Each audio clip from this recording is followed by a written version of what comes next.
دنیا میں جب سے اپنے جذبات و احساسات کو تحریری شکل میں پیش کرنے کا رواج شروع ہوا، اس وقت سے ہر زمانے اور ہر زبان میں بعض ایسی تخلیقات پیش کی جا رہی ہیں جنہیں پڑھنے والے اور جس سے افادہ کرنے والے ہزاروں نہیں، لاکھوں نہیں، بلکہ کروڑوں کی تعداد میں ہوتے ہیں۔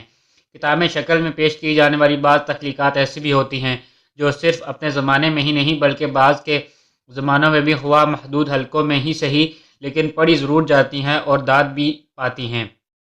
شیخ سعدی کی گلستان، بوستان اور مولانا روم کی مثنوی سینکڑوں سال گزرنے کے باوجود ایک محدود حلقے میں پڑھی جاتی ہیں۔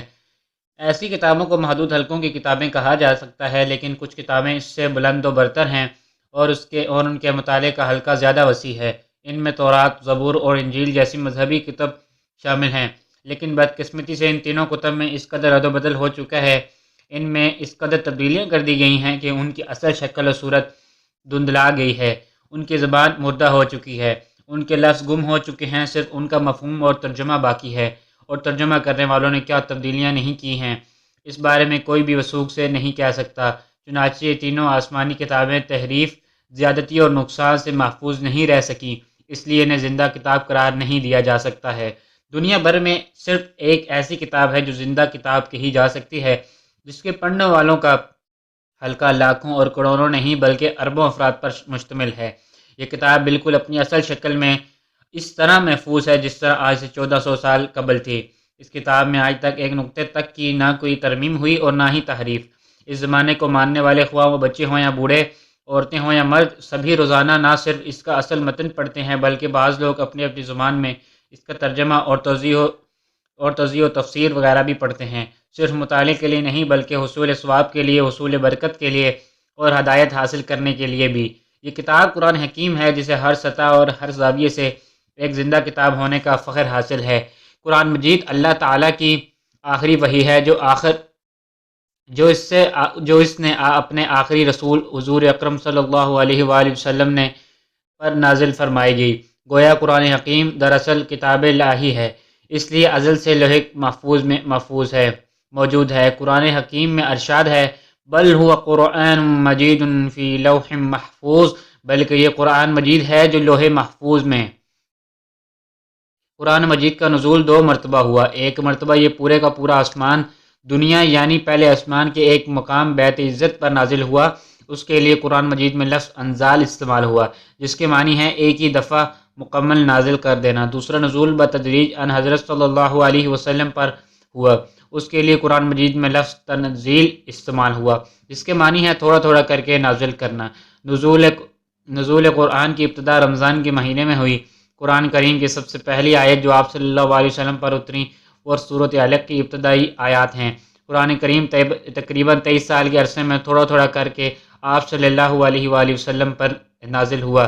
قرآن پاک میں 6666 آیات، 114 صورتیں، 540 رکوع، 30 پارے اور 7 منزلیں ہیں۔ گو آپ صلی اللہ علیہ وسلم کی زندگی میں یہ موجودہ صورت میں مرتب نہیں کیا گیا، لیکن مختلف چیزوں پر تمام کا تبان وحی کے ہاتھوں سے لکھا ہوا موجود تھا۔ اس کے علاوہ صحابہ میں سے بہت سے لوگ مختلف صورتوں کے حافظ تھے۔ حضرت ابوبکر صدیق رضی اللہ عنہ کے زمانے میں ان مختلف صحیفوں کو اکٹھا کر کے ایک جگہ جمع کر دیا گیا۔ اس سلسلے میں حافظان قرآن سے بھی مدد لی گئی ہے اور اس کام کی نگرانی حضرت زید بن ثابت رضی اللہ عنہ، حضرت عبداللہ بن زبیر رضی اللہ عنہ اور حضرت سعید بن العاص رضی اللہ عنہ کو کتابی شکل میں لکھنے کی فرمائش کی۔ اس طرح تیار ہونے والے نسخے کی کئی نقلیں کر کے اسلامی سلطنت کے مختلف علاقوں میں بھیج دی گئی۔ قرآن پاک میں ایک جگہ ارشاد ہے اِنَّا نَحْنُ نَزَّلْنَا الذِّكْرَ وَإِنَّا لَهُ لَحَافِظُونَ، ہم نے قرآن کریم نازل کیا ہے اور ہم اس کی حفاظت کرنے والے ہیں۔ گویا اس آیت کے ذریعے یہ پیشگوئی کر دی گئی ہے کہ قرآن کریم قیامت تک اپنی اصل شکل میں محفوظ رہے گا اور دنیا کی کوئی طاقت اسے مٹانے یا اس میں تحریف و ترمیم کرنے میں کامیاب نہیں ہو سکے گی، کیونکہ اس کی حفاظت کی ذمہ داری خود خدائے پاک نے اپنے ذمہ لے رکھی ہے۔ مسلمانوں کی تاریخ گواہ ہے کہ مختلف زمانوں میں ان بعض کڑوے وقت بھی آئے اور صفحہ ہستی سے ان کو مٹانے کی کوششیں کی گئیں، لیکن قرآن کریم کے بارے میں اللہ تعالیٰ نے اپنی پیشگوئی کو اپنی عملی طور پر سچا کر دیا۔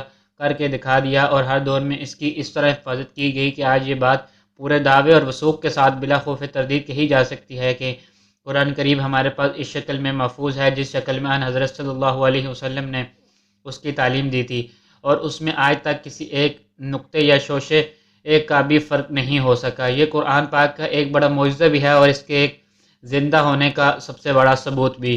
قرآن کریم کے ایک زندہ کتاب اور ایک معجزہ ہونے کی ایک واضح دلیل یہ بھی ہے کہ یہ ایک ایسا کلام ہے جس کی نظیر پیش کرنا انسانی قدرت سے باہر ہے۔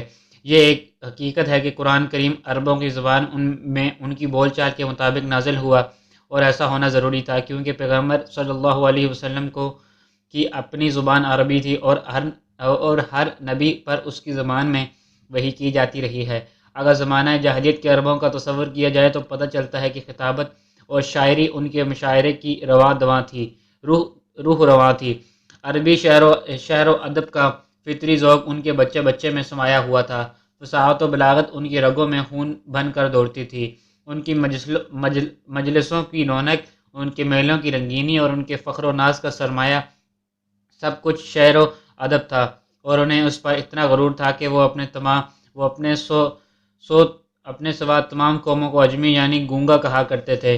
اب ایسے ماحول میں محفلوں میں ایک شعر تک نہیں پڑا شہر کہنا تو درکنار آپ صلی اللہ علیہ وسلم کو دوسرے شعراء کے اشعار تک یاد نہیں۔ وہ قرآن مجید کی آیت کے بارے میں عربوں کو یہ کہہ کر چیلنج کریں کہ فَأْتُوا بِسُورَةٍ مِّن مِّثْلِهِ، اس جیسی ایک ہی صورت بنا لاؤ، لیکن اس چیلنج کا کوئی جواب نہ دے سکے گا۔ آتش بیاں خطیبوں اور شعلہ نوا مقرروں اور شاعروں کی محفلوں میں سناٹا چھا گیا، بلکہ عربوں کے ایک بہت بڑے شاعر لبید نے سورۃ کوثر کو سن کر یہ کہا کہ یہ کسی بشر کا کلام نہیں ہو سکتا۔ چنانچہ قرآن کریم کا عربی زبان میں نازل ہونا بھی ایک معجزہ ہے، کیونکہ یہ ایک زندہ رہنے والی کتاب ہے جو تابت زندہ رہے گی، اور اس کی حیات کا سبب قرآن کریم ہے۔ تورات اور انجیل کی زبان آج دنیا میں کسی جگہ بھی نہیں بولی جاتی، لیکن اللہ تعالیٰ نے اپنی آخری کتاب کے لیے کسی ایسی زبان کو اختیار نہ فرمایا جو صفحہ عالم سے جلد ہی مردہ یا ناپید ہونے والی تھی، بلکہ ایسی زبان کا انتخاب کیا جو کہ توں اور ہمیشہ رہنے والی زبان ہے۔ ارشاد باری تعالیٰ ہے، بے شک ہم نے اسے عربی قرآن بنایا تاکہ تم اسے سمجھ لو۔ قرآن کریم کا ایک اور کمال یہ بھی ہے کہ اس سے ایک کم علم اور تعلیم یافتہ دونوں طبقے اپنی اپنی ذہنی صلاحیت کے مطابق مستفید ہو سکتے ہیں۔ اس کی قرأت سنیں، اسے ناظرہ پڑھیں، اس کا ترجمہ اور تفسیر جاننے کی کوشش کریں یا اسے حفظ کرنے کی کوشش کریں۔ یہ ہر صورت میں اپنے پڑھنے والے کو اپنی جانب کھینچ لیتا ہے۔ دنیا میں مختلف مذاہب کی مقدس کتابوں کا کوئی حافظ نہیں ملتا، لیکن قرآن کریم ایسی کتاب ہدایت ہے کہ اسے لوگ بڑے شوق و ذوق سے اور خشوع و خضوع سے ازبر کرتے ہیں اور اپنے سینوں میں محفوظ رکھتے ہیں۔ اگر ایک طرف اس قدر مشکل ہے کہ بڑے بڑے مفسروں نے اس کے حکیمانہ نقطوں پر غور و فکر کرتے ہوئے اپنی زندگیاں گزار دی، تو دوسری طرف اس قدر آسان ہے کہ اس کو پڑھنے والا اس کو سمجھ لے تو پھر اس کی زندگی کا راستہ آسان ہو جاتا ہے۔ قرون اولیٰ کے مسلمانوں نے قرآن پڑھا، سمجھا اور اس پر عمل کیا تو متقی بن گئے، انہیں زندگی گزارنے کا سلیقہ آ گیا، وہ انسانیت کے قائد ہو گئے اور دنیا میں عز و شرف کے مالک بن گئے۔ اور بدقسمتی سے جب انہوں نے قرآن کی تعلیمات سے رد گرانی کی تو دنیا بھر کی ذلتیں اور پستیاں ان کا مقدر بن گئیں۔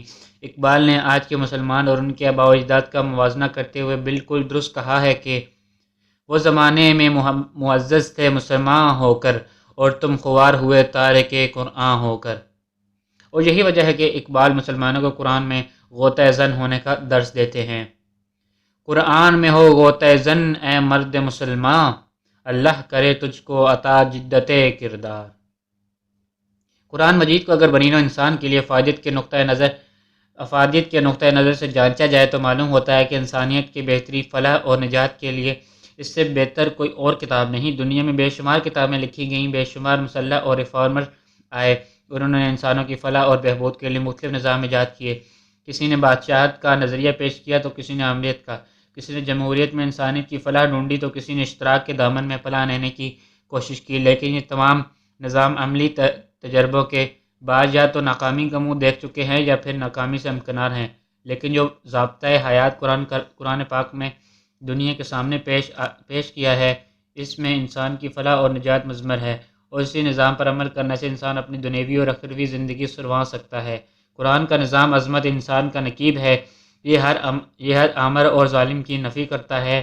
یہ نظام کسی انسان کی بجائے اللہ کے سامنے جھکنا سکھاتا ہے، انسانوں کے مابین عدل، انصاف اور برابری کا حکم دیتا ہے، اور حقوق و فرائض کا ایسا بے مثال نظام پیش کرتا ہے جس سے ایک عالمگیر معاشرہ وجود میں آتا ہے، اور جس نظام پر عمل کر کے مسلمان کی زندگی میں قرآن کا عکس نظر آنے لگتا ہے۔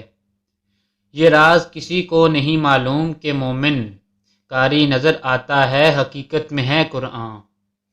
قرآن کریم ایک زندہ کتاب اور معجزے کے علاوہ ایک مکمل ضابطہ حیات بھی پیش کرتا ہے، اور اگر غور کیا جائے تو یہ بات بھی قرآن مجید کے معجزہ ہونے اور اس کے ایک زندہ کتاب ہونے کا ثبوت ہے۔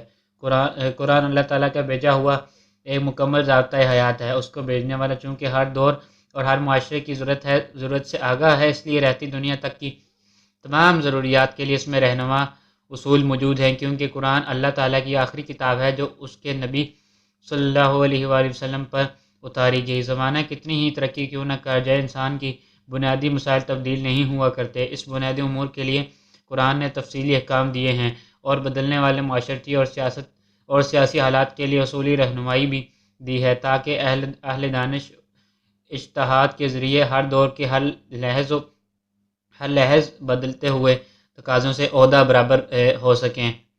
چنانچہ کہا جا سکتا ہے کہ قرآن کی تعلیمات ہر زمانے میں قابل عمل تھیں اور آنے والے دور میں قابل عمل رہیں گی۔ ارشاد ربانی ہے کہ ہم نے اس کتاب میں بیان کرنے سے کوئی چیز نہیں چھوڑی۔ حضور اکرم صلی اللہ علیہ وسلم نے اپنی زندگی کو قرآن کریم کے مطابق ڈھال کر یہ ثابت کر دیا کہ قرآن ایک اصول زندگی ہے جس پر عمل کیا جا سکتا ہے۔ یہی وجہ ہے کہ آپ صلی اللہ علیہ وسلم کے اخلاق کے بارے میں کسی کے پوچھنے پر حضرت عائشہ رضی اللہ عنہا نے فرمایا تھا کہ آپ کا اخلاق قرآن تھا۔ گویا ایک قرآن وہ ہے جو 30 پاروں میں ہے، اور ایک قرآن وہ تھا جو مکے اور مدینے کی گلیوں میں قرآن کا مجسم نمونہ بن کر اپنے انوار سے دنیا کو جگمگاتا رہا۔ حقیقت یہ ہے کہ قرآن پاک اپنے اندر ہر نوع اور ہر زمانے کا علم لیے ہوئے ہے، عبادت ہو یا انسانی معاملات، سائنسی ارتقاء کے معاملات ہوں یا فلسفیانہ امور، ادب و آداب کے طور طریقے ہوں یا معیشت کے تقاضے، قرآن انسانوں کو غور و فکر، تسخیر، فطرت اور عمل کا پیغام دیتا ہے۔ لیکن افسوس کہ ہم نے اس قرآن کو غلافوں میں بند کر کے الماریوں کی زینت بنا رکھا ہے، قسم کھانے کے لیے رکھ چھوڑا ہے، فوتگی کے مختلف رسموں پر تلاوت کے لیے رکھا ہوا ہے، لیکن کبھی اس کی تعلیمات کو جاننے اور اس پر عمل کرنے کی توفیق نہیں ہوئی۔ حالانکہ ہر کسی کو اس بات کا علم ہے کہ اس کتاب مبین کو پڑھنے اور اس پر عمل کیے بغیر دین اور دنیا دونوں میں ہمارے لیے کوئی چارہ کار نہیں۔ حضور اکرم صلی اللہ علیہ وآلہ وسلم نے خطبہ حجۃ الوداع کے موقع پر ارشاد فرمایا تھا کہ میں تم میں 2 چیزیں چھوڑے جا رہا ہوں، اور اگر ان کو تھامے رکھو گے تو گمراہ نہیں ہوگے، ایک قرآن ہے اور دوسری میری سنت۔